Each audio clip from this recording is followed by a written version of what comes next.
வெற்றிவேல் முருகனுக்கு அரோகரா. Today special veg biryani.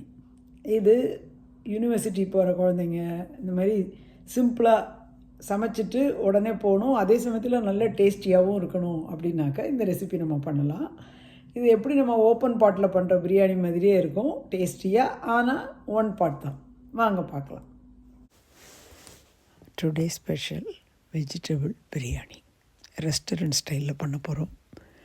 Quick and easy, ரொம்ப நல்லாயிருக்கும்.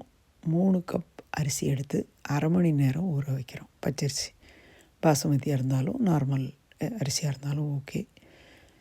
காய்கறியெல்லாம் வந்து கேரட், ஒரு பஜ்ஜி மிளகா, ப்ராக்கலி, வெங்காயம், பச்சை மிளகா, இஞ்சி, பூண்டு, பட்டாணி, கிராம்பு, சோம்பு, ஏலக்காய், பட்டை,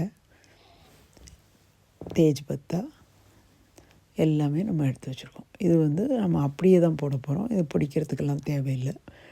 ஸோ முதல்ல வந்து காய்கறியெல்லாம் தோல் சீவி நறுக்கி எடுத்து வச்சுக்கலாம். வெங்காயத்தை இந்த மாதிரி பெருசு பெருசாக கட் பண்ணி அதை வந்து டீப் ஃப்ரை பண்ணி தனியாக எடுத்து வச்சுக்கலாம். ஸோ நான் கொஞ்சமாக தான் எண்ணெய் வச்சுருக்கேன், அதில் இந்த வெங்காயத்தை ஃப்ரை பண்ணி எடுத்து வச்சுக்கிறேன். மீதி இருக்கிற ஒரு கரண்டி எண்ணெயை நம்ம அந்த சாதம் தாளிக்கிறதுக்கு யூஸ் பண்ணிக்கலாம். இப்போ தோட்டத்தில் போய் நம்ம வந்து புதினா கொஞ்சம் பறித்து எடுத்துன்னு வந்துட்டோம். இப்போ எல்லா கறிகாயும் ஒரு பேனில் சேர்க்குறோம், எதையுமே விட வேண்டாம். இஞ்சி பூண்டு பேஸ்ட்டாக இருந்தாலும் போட்டுக்கலாம், இந்த மாதிரி பொடியாக நறுக்கி அப்படி போட்டாலும் நல்லாயிருக்கும். வெந்து வரும்போது மசிஞ்சு ரொம்ப இன்னும் கொஞ்சம் நல்லா தான் இருக்கும் அதுவும். ஸோ அதையும் நம்ம சேர்த்துக்கிறோம். கம்ப்ளீட்டாக அந்த பிளேட்டில் வச்சுருந்த அத்தனை கறிகாயும் நம்ம ஒரு பேனில் போட்டோம். இதுக்கு நமக்கு ஒரு 6 டேபிள் ஸ்பூன் தயிர் வேணும். அது நான் நல்ல கெட்டி தயிர் 6 டேபிள் ஸ்பூன் போட்டுடுறேன்.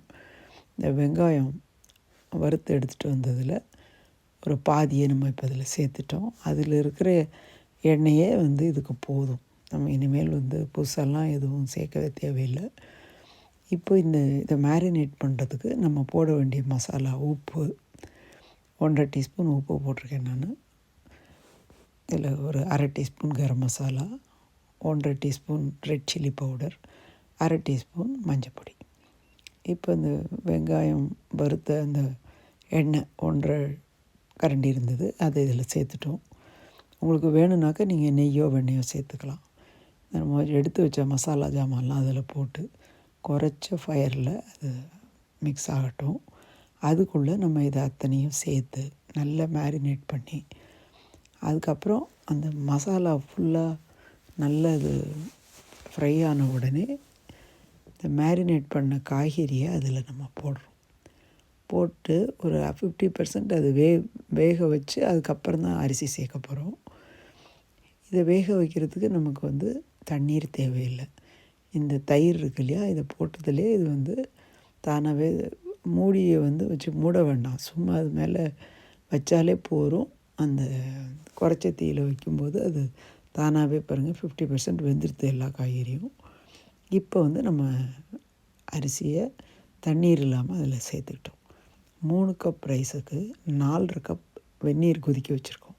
இப்போ அந்த வெந்நீரை அதில் விட்டுட்டோம். இப்போ குங்குமப்பூ ஒரு 1/2 டீஸ்பூன் போட்டு, புதினா இலை, மீதி இருந்த வெங்காயம் எல்லாத்தையும் ஒன்றா சேர்த்துட்டோம். இப்போ குக்கரை செட் பண்ணி மீடியம் ஃப்ளேமில் இருக்கட்டும்.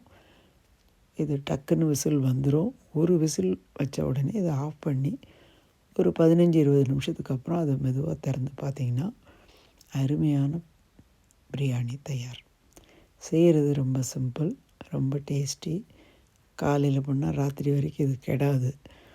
இது வந்து 6 பேர் சாப்பிட்றதுக்கு தாராளமாக போகும். அவசியம் செய்து பாருங்கள்.